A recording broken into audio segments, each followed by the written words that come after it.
A recibir con mucho gusto en vivo en estudios al senador Javier García. ¿Qué tal, Javier? ¿Cómo te va? Un gusto estar acá con ustedes dos. Bienvenido. Bueno, muchas gracias. Bueno, con Valeria tenemos una batería de preguntas.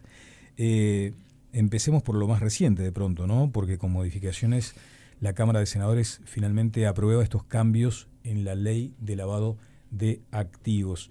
Y vos entendés que no es una nueva ley, que simplemente complementa la existente. Claro. La ley de lavado de activos, su origen es el 2017, después tiene una modificación en la LUC y ahora se hace una segunda modificación.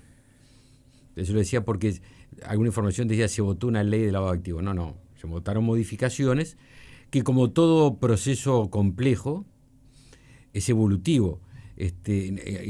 Por lo tanto, el crimen organizado también mejora sus técnicas, ¿no? Y la normativa tiene que ir adaptándose. Por ejemplo, en esta norma que votamos ayer, se adecua todo lo que significa el nuevo código del proceso. No es tan nuevo ya, pero bueno, el último, el vigente.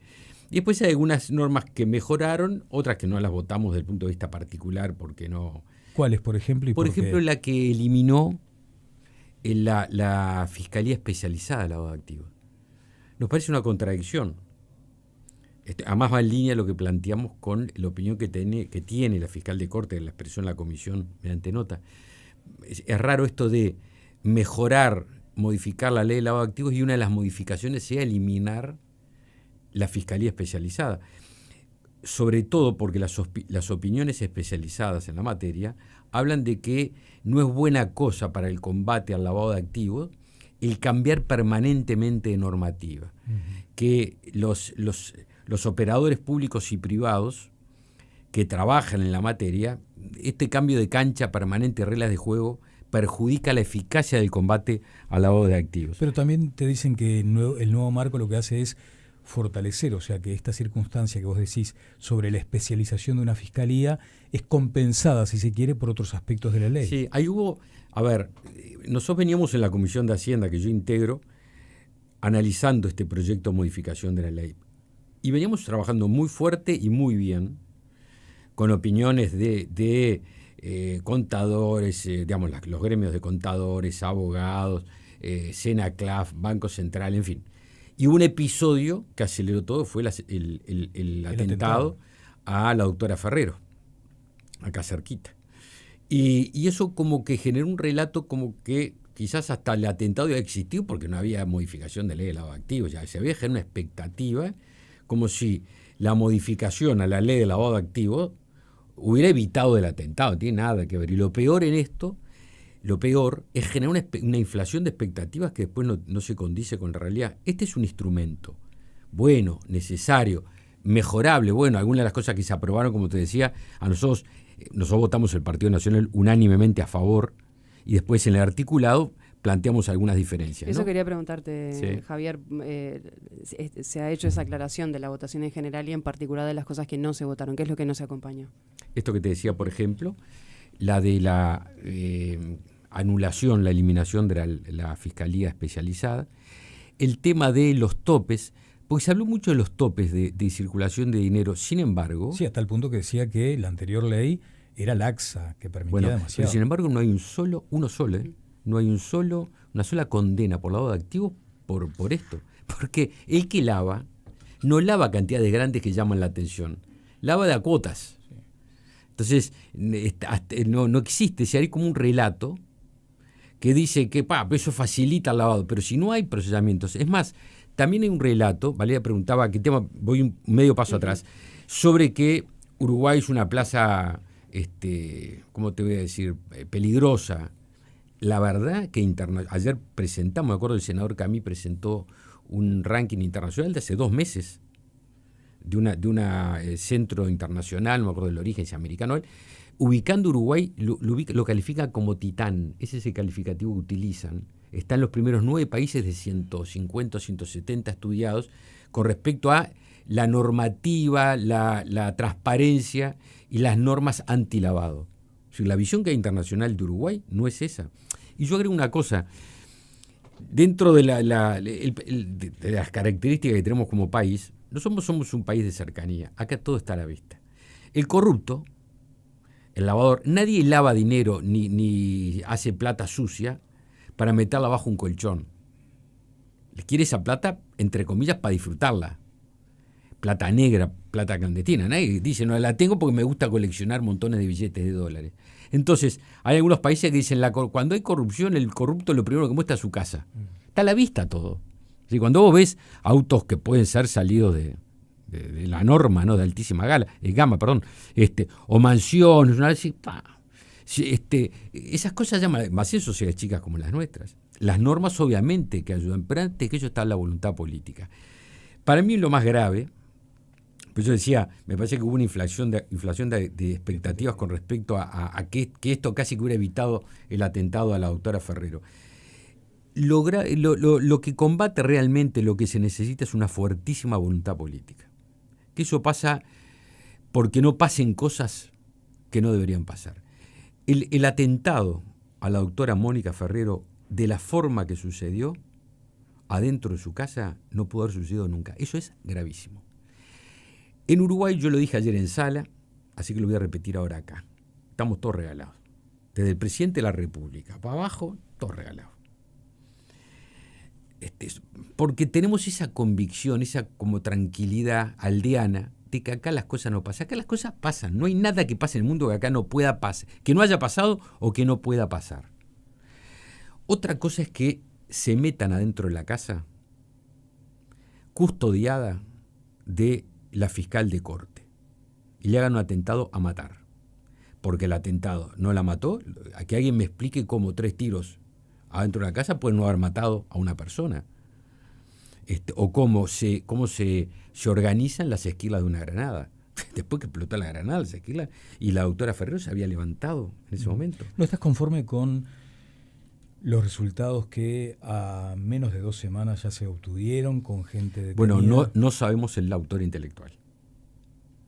Yo creo que tenemos la obligación, las autoridades competentes, de ir hasta el hueso y saber quién es el autor intelectual que está atrás de esto.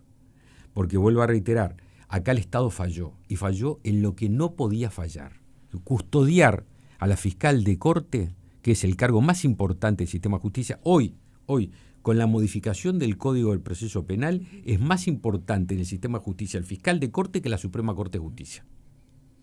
Entonces, atentar adentro de la casa, poniendo en riesgo la vida de la fiscal, para mí la mejor fiscal de corte desde que existe el cargo en Uruguay, y de su hijo, que es quien vive con ella, es un hecho que habla de una falla del Estado que no pudo haber pasado. Esto es lo que no pudo haber pasado. ¿Sabés que mucho se temió por el sentido del oportunismo ante esta circunstancia extremadamente grave? Y el presidente Yamandu Orsi dijo, no aprovechemos esta situación para sugerir que Ferrero se mantenga en su cargo. También se dijo que con esto que había pasado la atornillaban a su cargo de fiscal ya no subrogante. Y el Partido Nacional estaba en la línea de decir, esta es la fiscal que tiene que ocupar ese cargo en forma permanente. No hubo especulación, no hubo un sentido de oportunidad. Daniel y Vale, podemos razonar por el absurdo, ¿no? Hagamos lo contrario, digamos, después del atentado para asesinar a la doctora Mónica Ferrero, si nosotros, el sistema, el Estado uruguayo, la saca, ¿quién ganó? Los narcos. Es así. Acá hay 2 posibilidades después del atentado. Yo no tengo duda ninguna que hasta el domingo hasta el sábado ese previo al atentado, es la mejor fiscal de corte, es decir, intachable, desde el punto de vista ético y moral. La fiscal con más experiencia en las canchas, a vos que te gusta el fuego como a mí, en las canchas más pesadas, ¿no? Estupefacientes, crimen organizado, etcétera. Nadie la puede señalar con el dedo. ¿Cuál es la razón para sacarla? ¿No? Si uno puede decir voy a sacarlo porque hace mal las cosas, porque yo que sé, pasó algo raro. No. Y todo lo que estoy diciendo yo lo dice todo el mundo. Esto hasta antes del atentado. Después del atentado, si razones faltaban, si tiene todas las virtudes que acabamos de hablar, pero aparte el narcotráfico la elige como enemiga, ¿de qué lado estamos cada uno? Yo estoy al lado de ella. Yo estoy al lado de que si el narcotráfico no la quiere es porque es buena para el Estado, para la transparencia y para la lucha contra la corrupción. Y en lo que es la investigación de fondo, Javier, ¿quién ordenó esto? ¿Cómo estás viendo que se van por lo menos dando los pasos para la investigación? Bien. Daniel me preguntaba que es verdad, ¿no? 15 días. Entonces yo creo que lo que se tiene, digamos, uno cuenta con la información pública. Yo no tengo otra información que la pública. La pública es que hay 4 o 5 personas, creo que ayer había una más o 2 más, total, como autores materiales. Exacto. No Pero sabemos falta el la autor autoría intelectual. Sí, hay una conexión aparente con yo Marcet. aplaudo que se haya capturado a los, bueno, hasta ahora uno debería decir los eventuales autores materiales. Pero el autor intelectual es claro, hay uno que dio la orden y hay otro que aprieta el gatillo. Se agarró el que aprieta el gatillo, no el que dio la orden. Esa es la clave ahora. Y vuelvo a reiterar, no se puede dar una falsa expectativa, ni que la modificación de la ley de lavado de activos hubiera evitado esto. Es un instrumento más. Ni que tampoco esto resuelve el tema más importante que tenemos en Uruguay, que es la crisis en materia de inseguridad que tenemos en Uruguay. Vos dijiste estamos todos regalados del Totalmente. presidente para abajo.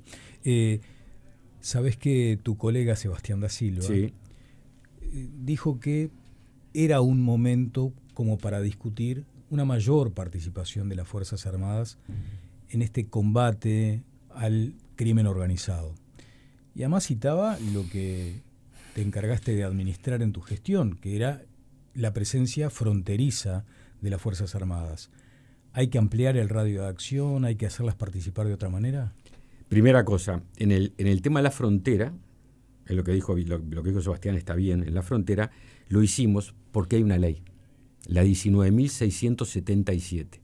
¿Por qué? Porque la jurisdicción de las Fuerzas Armadas en materia de seguridad pública tiene que estar enmarcada en la ley, porque de lo contrario, si pones un soldado aquí en la esquina de la radio a hacer tareas de seguridad, hay un hurto y le dispara a alguien, el que va preso es el soldado. Queda regalado como perejil en feria. Entonces, ahí hay una ley que habilita la custodia de fronteras, como hay una ley que habilita la custodia perimetral de las cárceles, para que las Fuerzas Armadas lo hagan. Como hay una ley que habilita que la Fuerza Aérea, la Policía Aeronáutica lo hagan en los aeropuertos, en la prefectura, en nuestras costas. Tiene que haber un amparo legal. Como la de derribos, por ejemplo. O como la de derribo, exactamente. Pero uno podría decir, policías en el bien el espacio aéreo es bien de Fuerza Armada, pero donde pueda haber competencias, jurisdicciones. Entonces, las Fuerzas Armadas son el último recurso estratégico que tiene un país. El último. Cuando ya no tenés a qué recurrir, anda a las Fuerzas Armadas. Y por eso la Ley de Defensa, en su artículo 18 y 20, establece, y lo usó una vez y lo usó bien el presidente Vázquez, en la noche del 17 de abril, creo que estoy jugando de memoria y jugando bien, el día del tornado en Dolores, que esa noche era un caos, y fueron a patrullar y ordenó el presidente Vázquez, y ordenó bien, amparado en este artículo, que el cuartel de Mercedes Soriano fuera allí, con tareas de seguridad. Lo hizo por una tarea puntual, específica, de emergencia. Cuando las cosas empiezan a normalizar, se retire, viene quien tiene que dar, que es la policía. Entonces, yo creo que nosotros tenemos que ser muy cuidadosos en eso, porque ordenar a alguien que sin ley haga algo es, primero, mandarlo... No, pero hablaste de una emergencia, quiere decir que es probable que en este momento haya como madurez del sistema para aprobar una ley. Yo creo que la policía está haciendo bien las cosas. Mira. Claro, yo no tengo cuestionamiento. A ver, toda institución es mejorable, es decir, pero digo, como los policías están haciendo. Yo lo que creo que acá lo que está faltando es un plan político para enfrentar la seguridad. Que la carencia que tenemos es de liderazgo políticos en el combate a la inseguridad. La policía. Hablaste de silla vacía, que me parece que es duro eso. Sí, tú preguntaste el otro día, pero vos viste que cuando uno. Hay cosas que se grafican y que alcanza una imagen. Si yo te digo que hay una silla vacía es porque quien debería estar sentado en esa silla no está. Y yo dije eso porque yo veo, con el mayor respeto, que el ministro negro no ocupa la silla de ministro. No lo ocupa. Cuando un ministro... Cuando uno dice con el mayor respeto, después viene el viandazo. Es durísimo lo que estás diciendo, Javier. Pero respetuoso. Yo no estoy atacando ni a la persona individual ni a sus valores pero como no le ser estás humano. viendo las cualidades para estar en esa silla. Sí, no les está demostrando por lo menos. Yo no se las veo. Porque si vos tenés una situación crítica en materia de inseguridad y gobernás sin un plan y no sos capaz de hacer un plan, yo no puedo aplaudirte. El tema de inseguridad, la inseguridad, fue el principal tema de campaña. El principal. la gente votó, y yo estoy seguro que mucha gente votó, porque pudo haber mucha gente que estaba desconforme. Nosotros ganamos, porque hay una gran crítica, y seguramente, aparte de todo lo que hicimos, yo creo que hizo bien, porque objetivamente los números son los números, pero quedó cosas por hacer. Mucha gente quizás esperaba más, tenía más expectativas. De vuelta la inseguridad estuvo en la agenda. Asumo un gobierno, dice, bueno, yo asumo, pero no tengo un plan. Recién lo voy a tener, por eso digo la silla está vacía. Recién lo voy a tener, dice el ministro Negro, en el otoño-invierno del año 26. Y no solo no lo tengo, sino que no tengo ideas, por eso estoy llamando al PIT-CNT, a grupos sociales, para que me hagan un plan. Que esto lo que estoy diciendo es objetivo. Con todo respeto. Sí, pero es objetivo. Todos los viernes se reúnen, hay un retiro espiritual, que hay organizaciones internacionales, sociales, cuando son 60 meses que hay que entrar en quinta. Ahora, si yo pierdo un año y medio en hacer un plan, y fíjate vos qué terrible, qué particular, cambio el adjetivo. La ley de presupuesto que se empieza a tratar hoy, en estos momentos se está tratando en la Cámara de Diputados, recién prevé recursos para el plan de seguridad para el año 27 y 28, ni para el año que viene. Quiere decir que recién va a haber recursos para el año previo a las elecciones. Parece que la silla está ocupada por el ministro, cuando un ministro recién va a tener recursos para un año y medio entre las elecciones y no tiene plan, la silla está vacía. Lo digo con respeto, pero es la realidad objetiva. Y desde la oposición, más allá de hacer de estos planteos, ¿no? que también los hacían el otro día, ¿no? de cuestionar, lo hacía Martinelli, si no recuerdo mal, de cuestionar también el rol del ministro. ¿Qué opciones se ven? Porque si no es pedir la renuncia del ministro, es decir que la silla está vacía, que en sentido figurado no hay nadie, ¿qué es lo que se tiene que hacer desde cargo, esa visión? Porque es como que no se quiere pedir la renuncia, pero se dice que lo que está no sirve. Hace 6 meses, un poco más, ¿no? 8 meses o 7 meses que asumió el gobierno. Y está contando con una oposición, yo lo puedo decir del Partido Nacional, pero lo podría decir perfectamente, lo veo en el Partido Colorado también, o en el Partido Independiente. Lo que le están diciendo es actúe, cuenta con nuestro apoyo, pero actúe. Y el ministro está inerte. Yo Valeria, me llamó hace 20 días el ministro Negro. Y dijo, mira Javier, quiero ir a verte, tener una reunión contigo. Le dije, por supuesto. Y lo recibí en mi oficina, en mi despacho acá en el Senado. Y me planteó todo el tema de los retiros espirituales, las reuniones que hace. Yo dije, mira, ministro. ¿A qué le llamás retiros espirituales? Esa cosa es todos los viernes, hay una sesión de 4 horas y nos vemos el viernes que viene. Cuando acá, entre viernes y viernes matan a 12 o 15. El otro día fueron 12 en 2 días. Entonces, esto no es para estar diagnosticando, es para actuar, para ejecutar. El ministro integra el poder ejecutivo. No puede ejecutar porque no tiene plan, no sabe para dónde ir. Por eso digo, no es la policía tiene que recibir la orden. Cierro el paréntesis que veníamos hablando. Entonces, la oposición le dice, ministro, siéntese en la silla, actúe, cuenta con nuestro respaldo. Ahora, nosotros le pedimos la renuncia. ¿Y qué ganamos ahora? Me parece que vamos a entrar en ese juego de otra vez la renuncia. ¿Qué es lo que está esperando el gobierno? El gobierno está esperando que nosotros le digamos que se vaya Negro. Negro es como si no estuviera, realmente lo digo. Es decir, tenemos una situación de indefensión absoluta. Un ministro que antes de asumir dice, la lucha contra el narcotráfico está perdida, ya perdió el ministro. Lo dijo una semana o 10 días antes de asumir. ¿Qué mensaje reciben las fuerzas policiales y los organismos de inteligencia y todo lo que tienen que actuar si su jefe les dice, muchachos, la lucha está perdida? Es como si a ti te invitaran a la radio y te dicen, vení, pero mira que no funciona la electricidad, así que vas a hablar y no te va a escuchar nadie. Y ya no, es decir, no tengo ganas. Lo dijo aquí en Sarandí. Él ¿Acá fue? Sí, y lo dijo en el informativo de la mañana, pero mencionaba la necesidad de un cambio de paradigma, porque además citaba el ejemplo internacional, que cuando fueron los países al choque bélico contra el narco, perdieron. ¿Y cuál es? Bueno, te agradezco el giro que le diste, porque empecé a sentir ese relato. No lo adjudico, vi como un seminario, y en un seminario hablaron algo de eso. La Pax Narca, así se llama. Es el acuerdo con los narcos. Es decir, como no podés contra ellos, tenés que acordar. Entonces sabemos que hay países en la región, en las favelas. ¿Quiénes gobiernan? Los narcos. Entonces te dicen, hay lugares donde han descubierto que se acuerdan, bajan los índices de criminalidad. No te metas, me encargo yo, este territorio es mío. Eso, primero es una inmoralidad. Y segundo es someter al Estado al narco. Pasa a ser un narcoestado, donde el narcotráfico administra zonas del territorio de un país, donde ni la Constitución ni la ley rigen, sino la mafia, las leyes de la mafia. Claro, pero ellos te dicen, tranquilo, de esto me encargo yo. Y acá el que se hace el loco, lo fileteo. Y entonces nadie se hace el loco. ¿Y eso es el país que queremos? ¿Vos crees el país de la guerra contra el narco? Yo creo el país donde haya decisión política de enfrentar con toda la fuerza al crimen organizado. Y se puede hacer. ¿Dónde está escrito que no se pueda? Claro, hay que tener un plan, que es el que no se tiene. Ministro que empieza diciendo, esto está perdido, perdió. Empezó perdido y perdió. Javier, hay otros temas. Por ejemplo, convocaron al director blanco en la administración de puertos, a Jorge Gandini, para que les diera su visión respecto a lo que está pasando en la terminal, sobre todo en Cuenca del Plata, ¿no? ¿Qué vieron allí ahora que parece haberse despejado un poco más el panorama? Bueno, estamos en un intermedio, ¿no? De 10 días, veremos. Por suerte se retomó.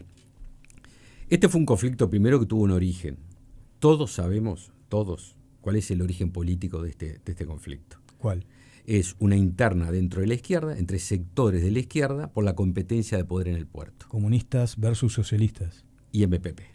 Este es el origen político. El que te diga que no es no te está diciendo la verdad. Está bien, te van a decir, ¿cuáles son tus pruebas, Javier? No, bueno, sabemos cómo son nadie documenta los líos políticos, bien, ¿no? Pero todos sabemos por qué las especies de rencillas que hubo por desplazamientos en la administración de puerto. Mirá que después te vas a enojar cuando se metan con tu partido, cuando Frente Amplistas opinen de la interna del Partido Nacional. Yo lo que estoy diciendo es que vos me preguntaste cuál es el origen de esto. Digo, todos sabemos que hay un origen político, una lucha política por sectores que han tomado de rehén la operativa del puerto.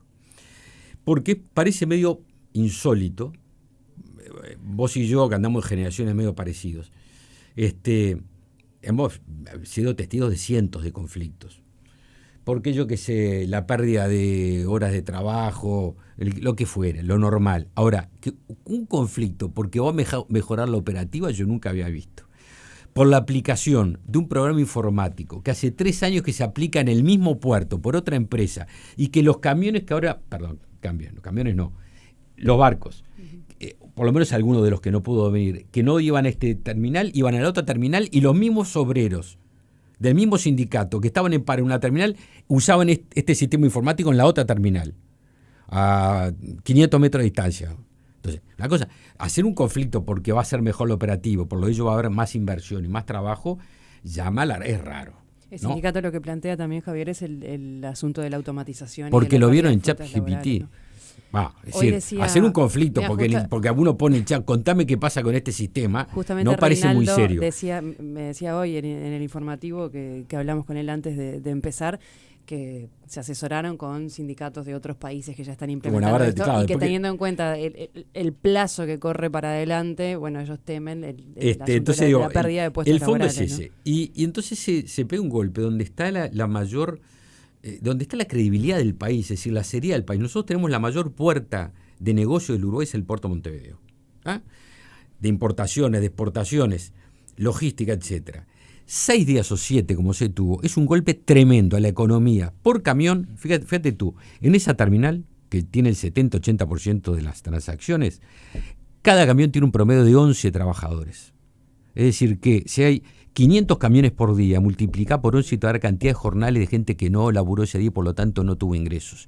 Y después agrega los empleos indirectos, etc. Pero un grupito decidió que, porque no le gustaba el sistema informático que aplican a 500 metros ahí, iban a parar esto. Así que primero una pérdida de jornales. Segundo, un golpe a la economía tremendo. Estamos arrimándonos a fin de año.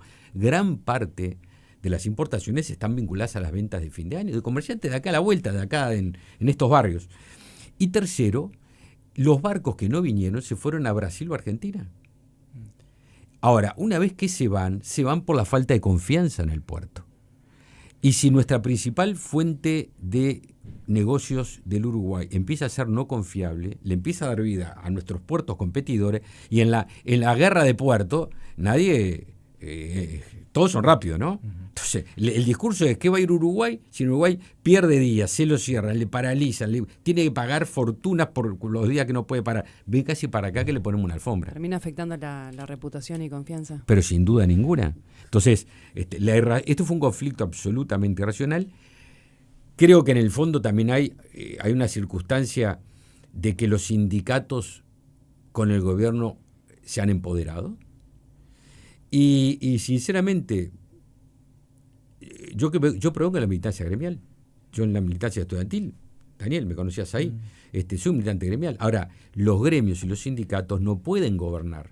Así como los sindicatos no gobiernan, sería insólito que los gobiernos hicieran paro. Claro. Cada lechón en su teta, que es la mejor forma de mamar. Bueno, se nos fue el tiempo, Javier, lamentablemente hay mucho más para hablar, porque también se entiende que por elevación, en un tiro por elevación, lo que representa este conflicto es parte de las consecuencias de una posición dominante tan acentuada en el puerto que fue votada en la administración anterior. Esa es la realidad. ¿Y la voluntad de los sindicatos es más importante que la ley? No, desde luego. Sí, pero las decisiones de gobierno, de cualquier gobierno, gustarán, no gustarán, la libertad es libre. Ahora, la ley es la ley. Está bien. Vas a presentar el libro de Pancho Fay, que se llama La coalición republicana. Qué linda, me invitó Pancho para presentarlo con Dice que hay que armar un partido entre colorados y blancos para ganar al Frente Amplio. ¿Estás de acuerdo con esa lógica? Yo tengo una opinión positiva con respecto a un lema. No soy, ¿cómo te voy a decir? Necio en decir es esto o nada. Yo lo que no quiero quiero dos cosas. Primero, una por la negativa y una por la positiva, porque es a partir de una lección aprendida. No quiero que vuelva a pasar en octubre del 2029 lo que pasó en octubre del 2024, que los partidos de la coalición tuvimos más votos, pero tuvimos menos bancas. ¿Por qué? Porque la ley electoral premia a los lemas grandes. Entonces, premió al frente que iba unido. Por la negativa. Entonces, una lección aprendida, quiero que eso no pase. Y me parece, acaba la solución a eso, que nosotros tenemos que crear una cultura que fortalezca la unidad. Porque si es así, después lo que nos pasó entre octubre y noviembre, porque la elección la perdimos entre octubre y noviembre, al perder la mayoría en el Senado, ya estaba alfombrado el camino para el Frente Amplio. Entonces creo que podemos resolver si tenemos una estructura de un partido mayoritario. Ahora, si tú me decís, tú Valeria, me dices, no, mira, Javier, que yo tengo otra fórmula para solucionar que no pase el de octubre y esto es mejor, es por acá, yo razono, puedo cambiar. Hoy lo que creo es que hay una opinión pública coalicionista. Esto que estoy diciendo no es fruto del olfato, es fruto también de estudios de encuestas. Yo mandé a hacer una encuesta en mayo de este año, a la empresa Opción Consultores, pidiéndole que preguntara entre votantes blancos de octubre, no de las departamentales, que ahí ya se enrieda todo. En octubre, los que votaron blanco, ¿qué opinión tenían con respecto a un lema único? Y el número me sorprendió. 82% a favor de un lema único en lo nacional, porque fueron separadas las preguntas, y 82%, exacto el número, a nivel departamental. Muestra nacional. Muestra nacional. Esta lo hizo por Secaski y por Opción Consultores. La verdad que yo esperaba un número mayoritario, no tan abrumador. Muchas gracias. A ustedes, buena jornada. Gracias, Javier. El senador Javier García, pausa y seguimos avanzando en Informativo Sarandí.